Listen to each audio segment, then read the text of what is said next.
he's not here. Okay, so the reason we put this together, you guys already know, was because we literally we wasn't happy with the situation. And that being the case, then when I was away in England, I started doing some videos, and then I got a phone call from that person right there, Mr. Conroy. How, how are you, Mr. Fontanez? I'm doing pretty good. So it seems to me that this is your first Facebook Live, right? So we have an exclusive here. Yes. That's cool. So in a nutshell, I'm just giving an overview of what the heck happened. Obviously, I was overseas and you contacted me. But before even saying that, I want you guys to know that we know each other, him and I, since the 1980s, early 80s, maybe 81, 82.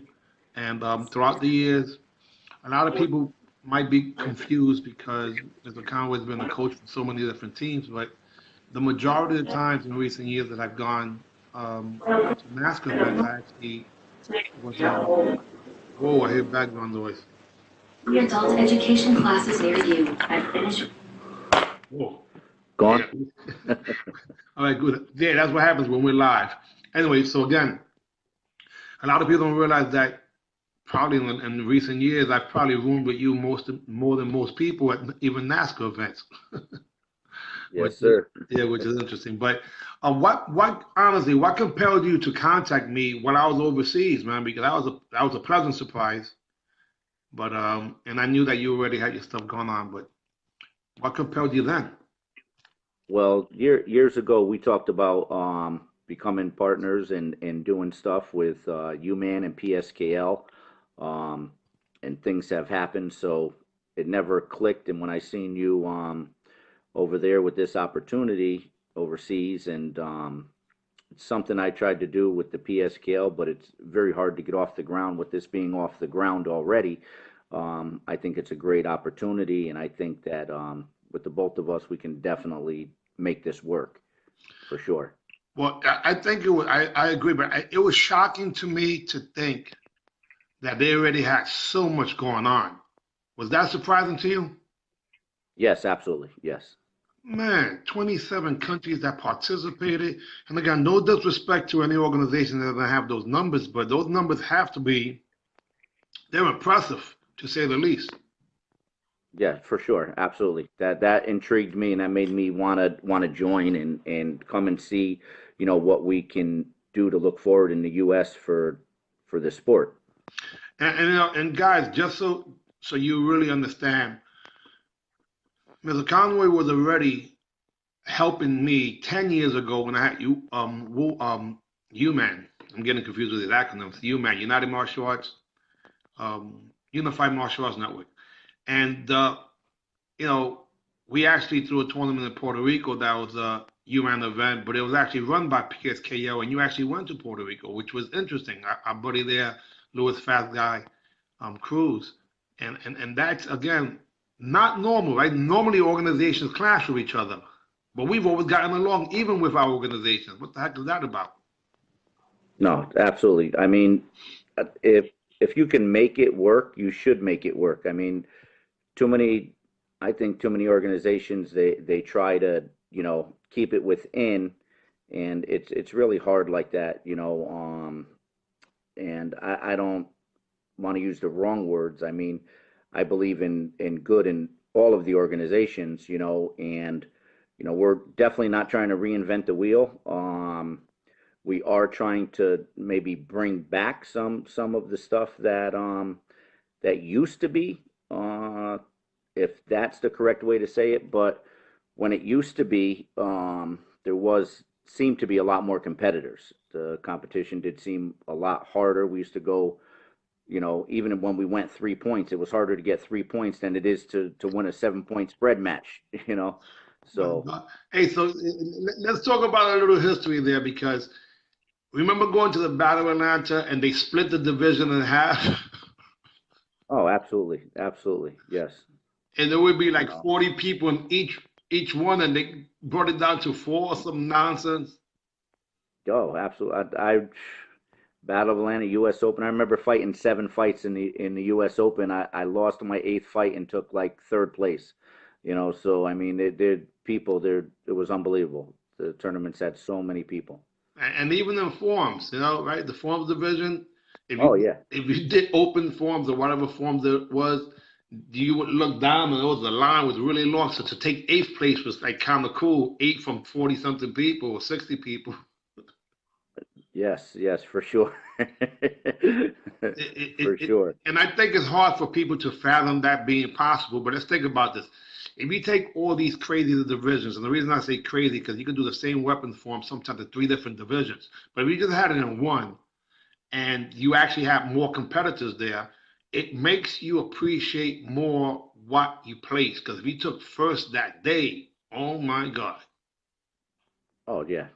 Yes, I agree with that. I mean, there are levels of competition and events that we definitely have to, work with the competitors. We're definitely trying to make this more competitor friendly as far as, and competition, and as the worlds and stuff like that,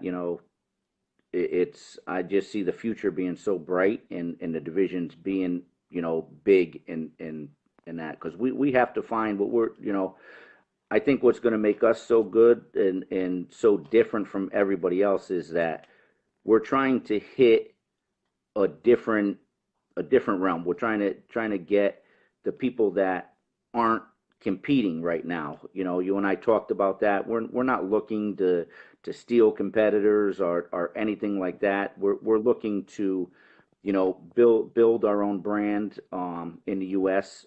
It's already built overseas.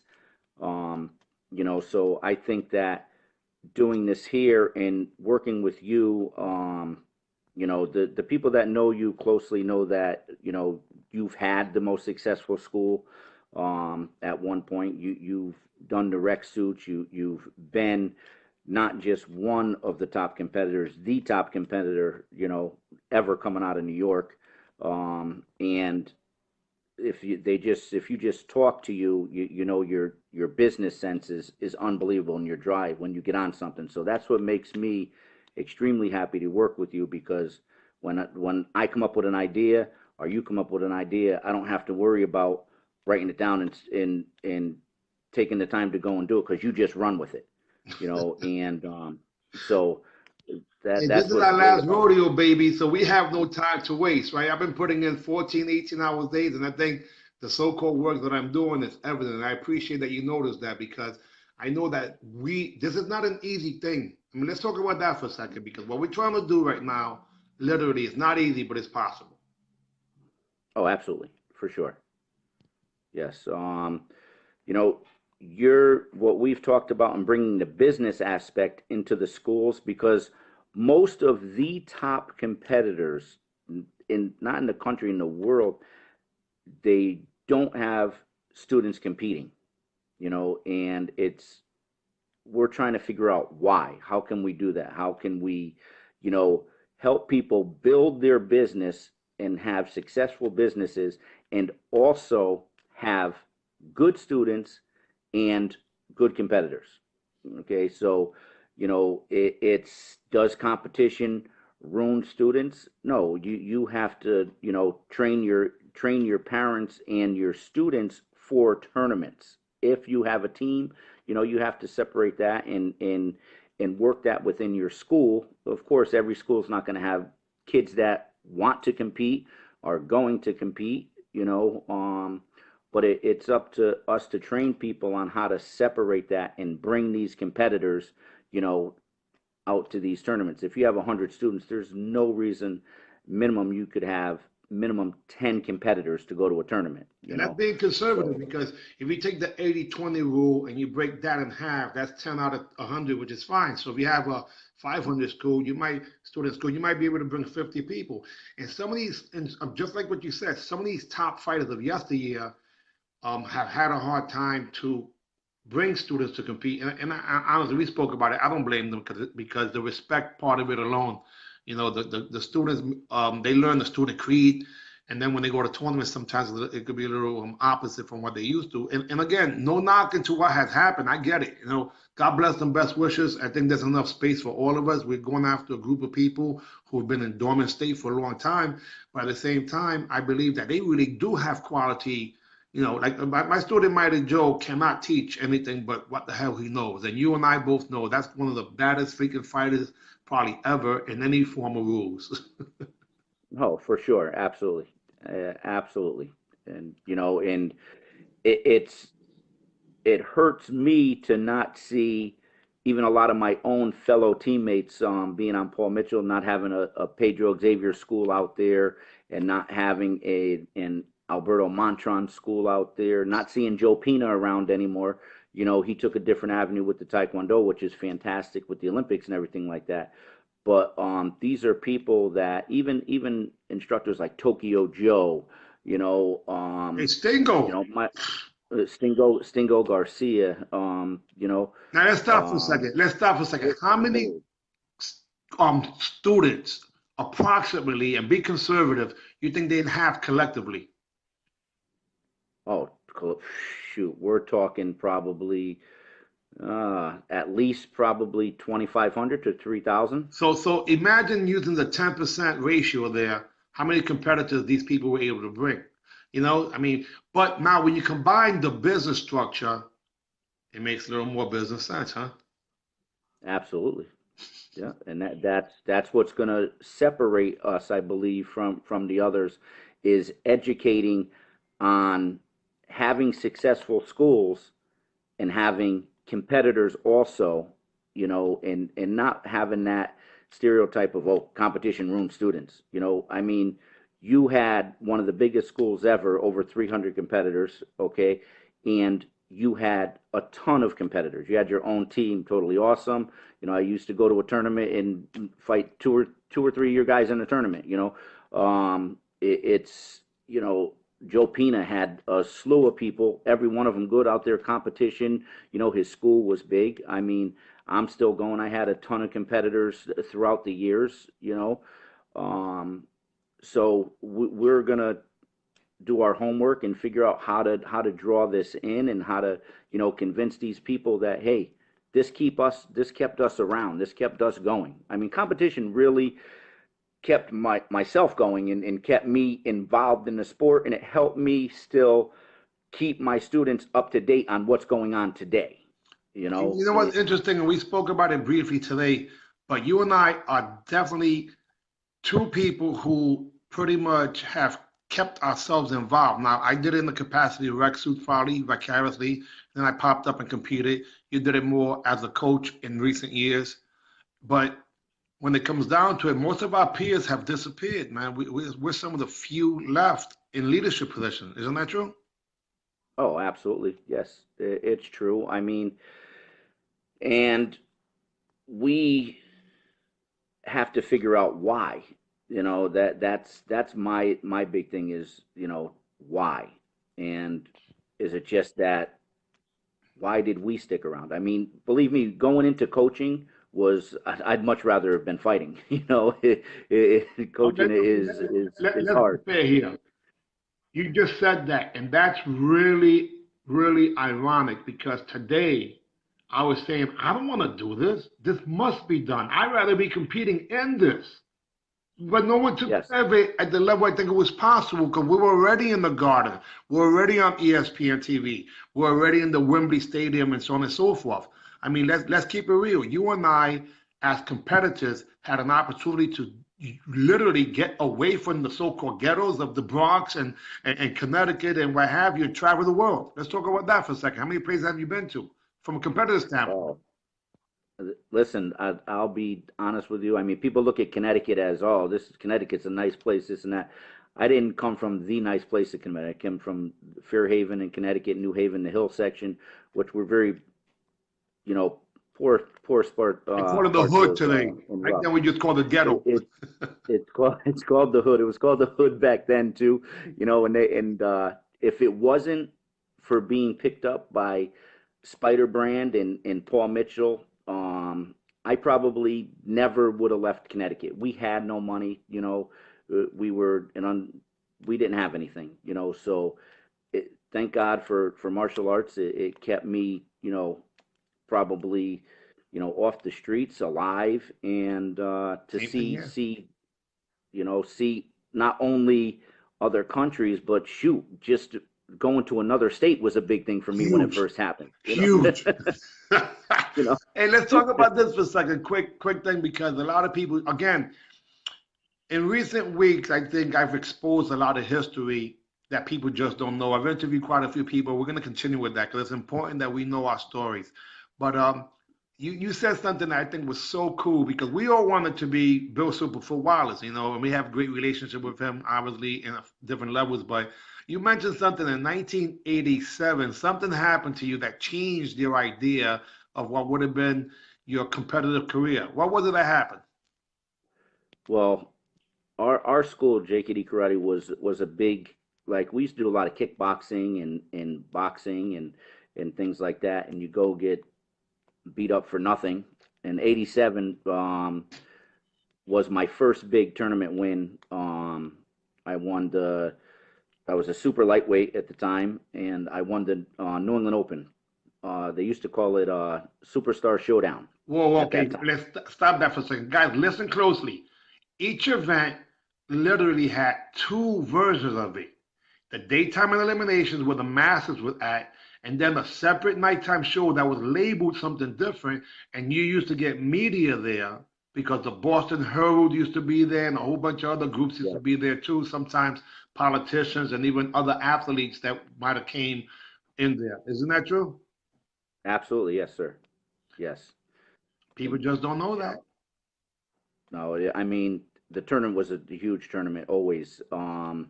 In New England, I believe that was probably at that time the biggest tournament. And I won 100 for first and $1,000 for the grand champion. Whoa, And whoa, that was excuse me. 1987. Can you say that again, 100, please? 100 for first and $1,000 for grand champion Was in this American dollars? 1987. This was American dollars.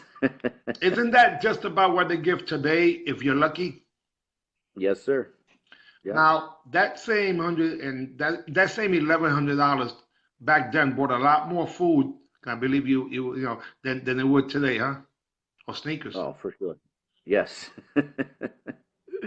Yes. And it's pretty crazy, because fact of the matter is that if we go back to 1971, the Battle of Atlanta also gave away $1,000.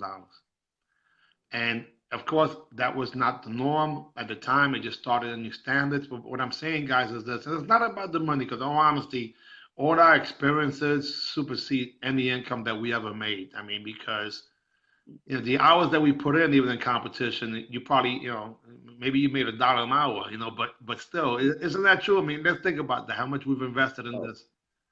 oh, absolutely. And if it, you know, if it was about the money, we definitely definitely wouldn't be doing it. People are doing it for the love of competition, you know. But the love of competition seems to be the same love all the time. It's the same group all the time, and it's very hard to get groups out of different places. You just get them same national competitors, the same regional competitors, and that's it. You don't go to, you can go to some national tournaments and see three people in a black belt division. It's like, holy Something, cow. I something mean, wrong with that. Something really wrong with that. yes, and not knock anything, because I love sport karate and I love the circuits, and I love being out there. It's adrenaline rush for me. I like standing on that line with my players, having a team. I like going coordinating tournaments. It's just in my blood, and that's why this venture with you is so important to me. And like you said, the last hurrah, it's gonna work. You know. Yeah, and you know what? And we're gonna blink, and just like when the smallest rec suit we had was given to your son, and now he's bigger than you, that thing messed me up, man. How fast? Yes, That yes. that's Paris insane. will, Paris will be going to college next year. Man, I mean, come on, man. I mean, that was just the other day, and I was there with my son when that happened. And my Yep. son's 35 now. Yeah. So these next 20 years are going to go by really fast.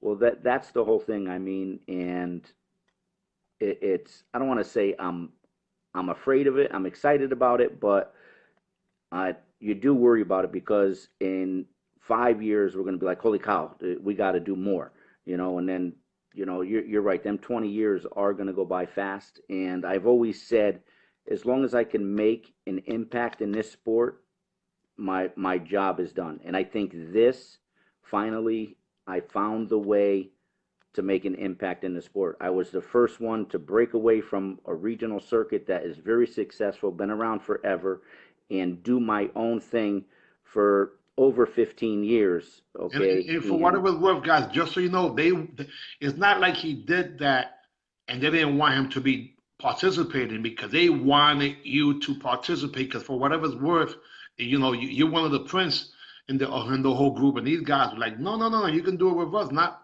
and you just didn't feel like it was the right thing to do, huh? Well, I still have integrity. I still, when they asked me to come back and do it and join in with them, I still said no. I said, look, I says, I didn't leave the organization for anything else, but I didn't agree with what was going on. I didn't agree with some of the rules. I didn't agree with this. So instead of me, I could have went with them, made a lot of money on my tournaments and did well.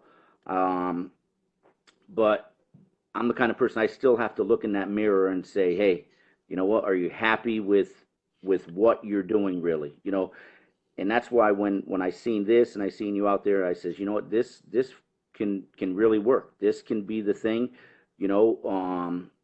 that can really work. I think, all the lines are up. Now we just got to cross them, So this seems to be the best opportunity for the avenue that I wanted to go and to really make the impact in the sport. And I think that we can definitely do it, for Well, sure. let me just say this much that, and again, I'm being candid, guys, here. You and I have been straight shooters throughout the years, and because of that, we always got along. Always had a ball. So many freaking laughs. It's kind of ridiculous, when I remember that. But just to be fair, in recent years, you and I both lost loved ones. Rest in peace to your dad, and rest in peace to my baby brother. You also had some operations, and I was worried about you, and I made those phone calls. So Yeah. life is very short and very sensitive. We can't Yeah. play around because I believe that the people who are looking at us right now, believing us, should know what we intend to do. We will be hosting the World Championships in 2022. Were you surprised when I said where we're going to have the finals at? Or was that consistent with what we should be doing anyhow? Um, a little bit of both. I think most Um, people are afraid to even say that, right? right. Publicly. And a little bit of both. I do believe it should be where we're at. We got to do I some work. do. Oh, for sure. And it didn't it didn't surprise me because I know when you get your mind to something, you're just gonna go forward like a freight train, and it's not gonna stop you. You know, and I'll be honest with you. Since we've joined ventures and stuff like that, like I said, I give an idea, and next thing I know, I'm looking at a video at night of that you did an hour after I talked to you and already put it into work. So that's the whole thing, and that's what's going to really help this out because when you have an idea, I've had so many ideas over the years, and I've told so many ideas over the years, and it's just you got to find that person. I tried to work with a lot of people, and it's very very hard, and we realize that it's in our hands, and we're not putting the responsibility on anybody else. Do we want the help and need the help? Yes. Do we are we looking forward to that venture? Yes.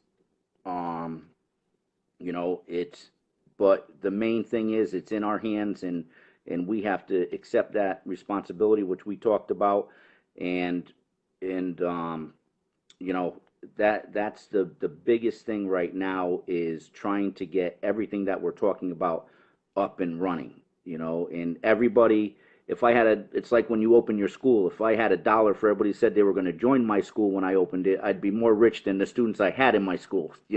So we appreciate everybody saying they're going to help, but we need people to step up and actually help, and our judges clinics, getting things done right, and having every ring the same, and not having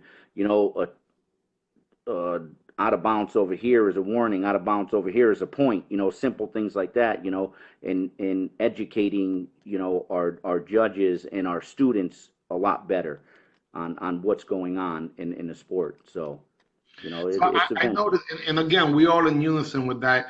And I've noticed that even at your particular tournament throughout the years, you always had it in the gym. And I think that people make a mistake by modeling. Sometimes they just model after things that they see, but that doesn't mean that it's really a better way. How come you always use the gym? Which again, I'm 1,000% for that for a few reasons. But why do you always do that? Um, well, a couple of reasons. I went out of the gym twice, um, because of opportunities, because everybody else was doing the hotel thing. So I did one tournament at Cocoa Keys because there was a water park inside the hotel, and I thought it would be good for the kids Cool and stuff. things like that. And that did go well.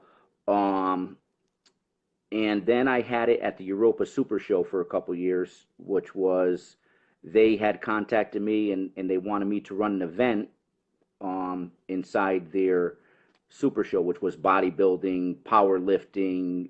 So is that similar to the Arnold Classic, maybe, or Mr. Olympia?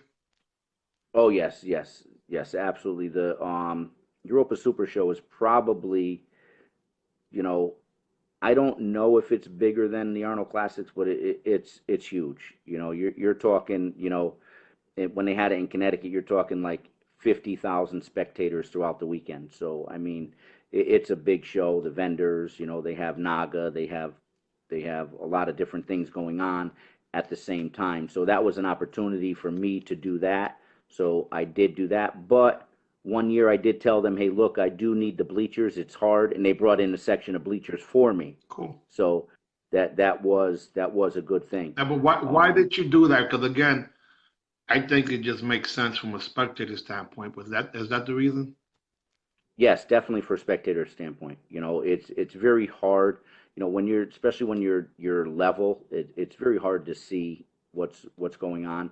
If you look at the biggest nighttime finals of our sport, which is the Quebec Open, they have over 5,500 Can you spectators. please say that again? Because a lot of Americans still think that it would be other events. Now, these are again, guys, these are our friends, and but the fact is that the U.S. Open, all the diamonds are not the biggest nighttime finals.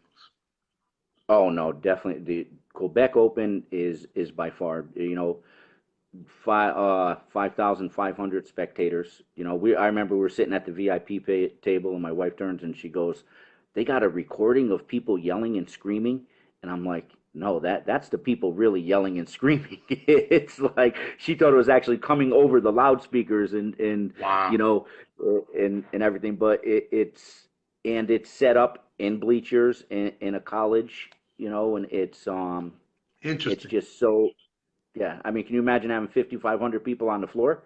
I mean, it's not going to happen. Well, again, and again, this is the thing where we mentioned about not reinventing the wheel. I mean, the Battle of Atlanta, there's a bird's eye view of one of the events, and you're like, holy smokes, we were already there. And we know that throughout the years, they tested things. And you very well know, guys, it is convenient. I believe that if you have a nighttime show, you could probably put that on a stage. But realistically, for everybody to be able to see, you got to have some depth. You got to have an amphitheater or bleachers in order to make that happen. But I get it. And again, there's an event. Our first event in New York City is February 10th, presently. However, I am in the process of trying to get that date changed, only because there's another event that same day. And it's not that we're competitive with the, but just to be real, I love the family. They are our friends, and we didn't know that date was scheduled. So again, just so you guys know, we're not gonna badge anybody. That's not what this is about. This is about tapping into a group of people who've been dormant for years that we haven't came out that we believe really would enjoy the same way they did in the past what we're looking at doing. Isn't that true? Oh, for sure, yes, absolutely. And and getting back to the bleachers things, and I fell into that same feeling of yes, it's great to have it in the hotel, and I fell into that because I can go to my room and I can come downstairs. I can go to my room, I can come downstairs. But when you and I talked and we thought about how it used to be, and you know how it's not spectator friendly, then I started to realize, you know what, he's right. I just got in that, I guess you can probably say, convenient mode where everybody said, oh, I don't have to go out of the hotel. I don't have to go down the street. I mean, come on. It's like people don't want to get up to even change the channel. They spend more time looking for the remote than they will go press the button on the TV. So I think that's the same mode that we're all falling into as far as leaving the hotel or just going to the ballroom. And that's when you started talking to me. I said, you know what, he's right, and I agree with that. In addition to that, guys, a lot of you need help in a variety of ways, including how to, because there's always been a balance of, of competitors not wanting to sell out and be a commercial school. I don't want to be a commercial school. You got to be a professional. There are people right now watching this who do not have an after school program because they think it's babysitting. In the meantime, I believe the cash flow from that really makes a world of a difference. Isn't that correct, sir? Oh yes, yes. I'll tell you what, and I'm sure everybody can agree with this. It's very hard to run a karate school the way we were taught.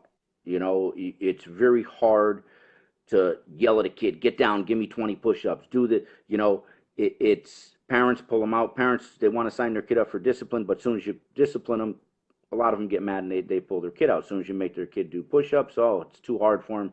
The kid doesn't want to come. Parents says, oh, now I don't have to take them. So with my after-school program, it everybody has to make money and they have to pay the bills. Okay, so with my after-school program, it helped me be able to separate my classes because I'm generating revenue from my after-school program. Okay, so now I can have a class that just for kids that are not as fast or learners, or they need a little bit more time, or they're a little held back, laid back than others, and I can separate that, and then I can teach another class that I can be extremely strict with and do the push-ups and the harder sparring and things like that because I have my after school to fall back on. And same thing with my summer camp. Summer used to be the worst time for my school. Everybody's on vacation. Nobody wants to pay in the summer, this and that. When I started my summer camp, my summer is the best time for my school now. So the camps, that I said the same thing in the beginning, and now I swear by the camps. Now, so this is my question to you. How many years were you defensive to even do those programs when other people were already doing it? Say that again, I'm sorry. For how long did you prevent yourself from doing those programs because of the negative belief of babysitting or what have you? Oh, I've probably only had my camps maybe for about 10 years out of 30 years of a karate school, So yes, it took me a long time to do it. It took me a long time to change a lot of things. It took me a long time to raise my tuition. Oh, it took me a long time to realize that it's okay to have a camp and a summer camp and different programs. So yeah, it did take me way too long for sure. And the reason I'm saying this, guys, because you're a sport karate player, and we think that the world has to do sport karate. But if you take percentages, and 80-20 is a pretty good barometer, and then take the 20 and divide that by half of that. How many after-school children do you have compared to your student body? Is it 20%, 10%? Probably like 10%. So again, these numbers again are pretty consistent. Now, for whatever it's worth, that 10% cash flow, I should say, those is it double what would be a regular student, or Yes, is it triple yes, what it would be a regular student? yes, yes, double. Yep. Um, I have a student, and he presently keeps 75 after-school children, and they pay between $400 a month, and that's only for the after school. And then they have additional programs where they'll add yoga or what have you, another $100. So he keeps 75 children paying $400 a month. Yeah. He also keeps 275 students maximum, not one more, paying on the average $225 a month. That location grosses $110,000 a month. It's in the Bronx. He owns the building. He's still one of the best martial artists of all time, and it's in great shape. He took the basement about 10 years ago after having it there for about 15 years with rats and roaches, and he uses that as his CrossFit gym. So, guys, you may have some space right now you're not properly utilizing.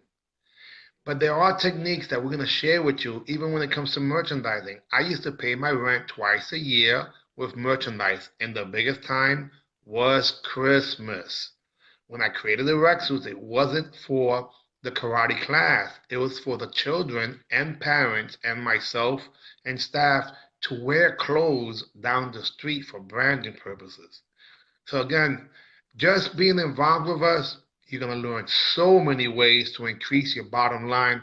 And that's where our passion and expertise is. We are you, and we know what you go through during these trials and tribulations. You can choose to have a successful school in the summer when it was the worst time, and you can go on vacation during the holiday season if you choose. Some people, like I believe Master Conroy, this week, I think that just passed, you did a few day camps. Is that correct?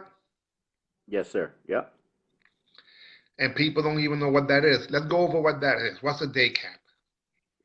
Well, day camp is if the school shuts down on a day. If Veterans they Day, I have think parent was what happened. teacher, Yeah, it was Memorial Day. veteran Veterans Day? Veterans Day. veteran Veterans Day, and they had another one that was Election Day or something like that, and the schools were shut down. So I provided a camp for those children to come in. They pay a price for that day, and we do a camp for the day. Now, that's another thing. One of those things that for many years, that wasn't happening. No. Once you think after school, you start thinking summer camp, and then you also do day camps. And those are streams of income. Let's keep it real. If you were able to get a few $1 million instantly, how would your school look? Because that's what happens. Most of you guys listening, you know, we are what we are. We're passionate about martial arts, so the income really just means that we'll hook the place up more. Right. Would I stop? No, I would definitely just hook the place up more. And, actually my school right now is in the process of being remodeled. So when you come see it, I don't know, last time you were there, the ring was downstairs. Yes, sir. Yes, now I brought the ring upstairs, and just boxing and kickboxing is upstairs where that ring was. Boxing. You mean you actually have some boxing in your facility also that people may not realize that you can have that too? Yes, sir. Boxing, kickboxing. Yeah, a whole separate area for that. And I know I hate to use this word because it's being used out of context so many times, but I know you're a humble guy in the sense that you're not braggadocious, but let's give some historical facts. When I mentioned the World Combat League as an example, from what I gathered in that interview, you took on the team as a coach when they were 0-3. And then you was able Yes, to bring them around, and they lost in the last match of what would have been. Let's talk about that for a second. And yes. talk about yourself as a third person, because I know you don't like to brag, but buddy, it's important that people know who we are, honestly, because for whatever's worth, a lot of people know a lot about me because I've made myself pretty public, but I would not hook up with somebody who's not as equal in other areas because tomorrow you're also doing something too. So let's talk about first the coaching part of it. For the World Combat League, assistant coach for Philadelphia Fire, because Jason Tankson was on that team, and he asked the coach there if he can bring me in, and help out assistant coach on that team, and I did that, and then they ended up giving me a team, the New England Strikers, which then the New England Strikers didn't happen, so then they put me as an assistant coach with Derek Panza, and then that was with New York Clash, and Derek, he didn't want to coach anymore, so they put me as head coach of New York Clash, and New York Clash had never won a match over the 2 or 3 years what it was, and we did some tweaking and fixing up and some things, and I took the team to the we won the Eastern Conference Championship, and we lost the final match against the LA Stars by one fight in the final match to win the whole thing. So I mean, Against their superstar. If it was anybody else, we don't know if you would have been the champion. But because of that, what happened? Because of that, they used to have a talk show, and I ended up winning. Raymond Daniels got MVP of the year, and I got Coach of the Year. Now, again, when you think about that, now this has been over a decade. For those of you who don't realize, Chuck Norris in the World Combat League was huge. Didn't happen in the third season, and there's a lot of information on why that didn't happen. But for whatever's worth, guys, the same way he was the Coach of the Year, they were wearing rec suits. Am I wrong? Yes. Am I wrong? No, you're right. No, you're right. And matching jackets. Yes. And even the shirts they were wearing was made from the same rec suit fabric. It wasn't rash guards. It was from the same fabric. Was that pretty surprising for you?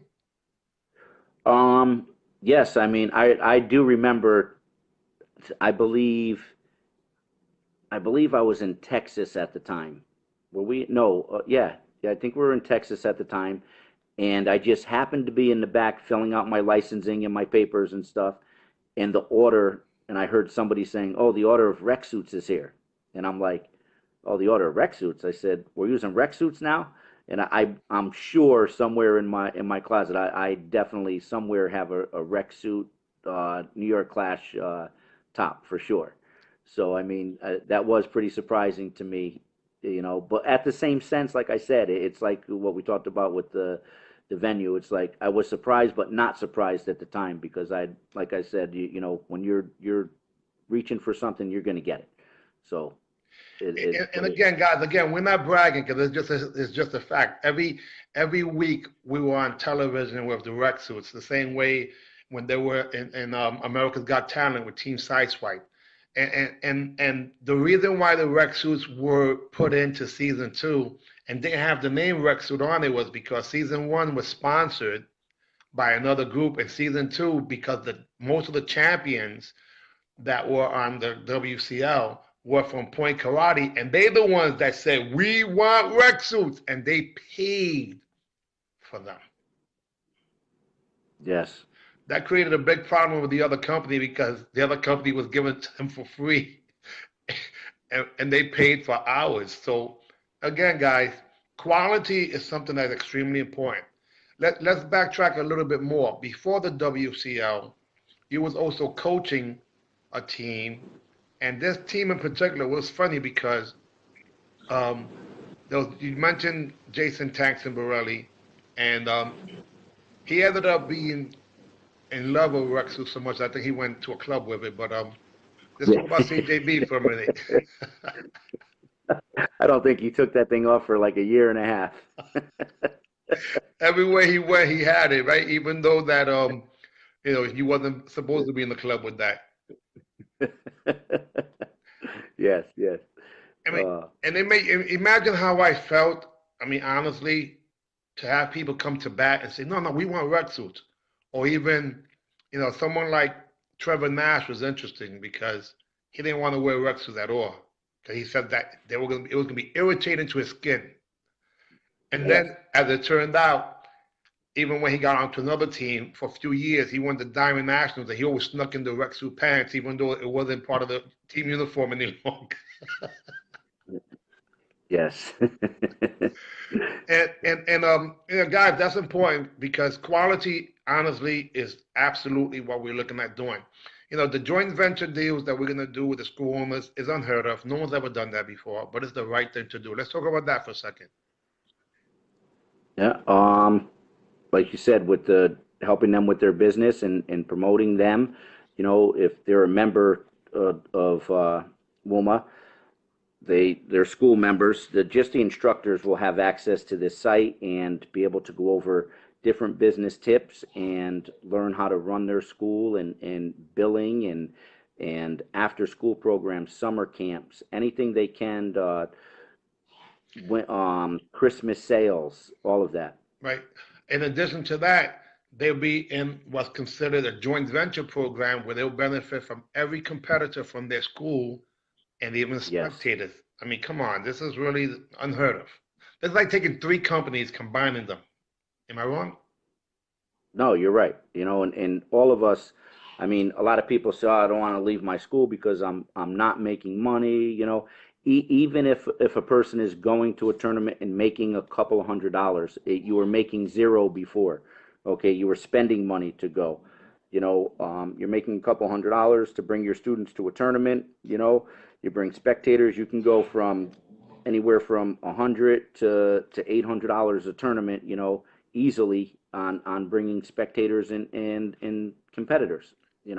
And that's just part of business and making sure that you're being compensated for what you're doing. It's not just about you and I, it's about us. It's about all of us. Right. And again, I mean, on that note, I think we could probably end this because I believe that, and it's important, and I want to thank you personally, Mike, because even though we spoke about this so many times, we spoke about it. Mike Conroy has been a real true friend to me because anytime I've gone into what would be a rant, I've gotten a phone call, from a real friend saying, "Are you okay?"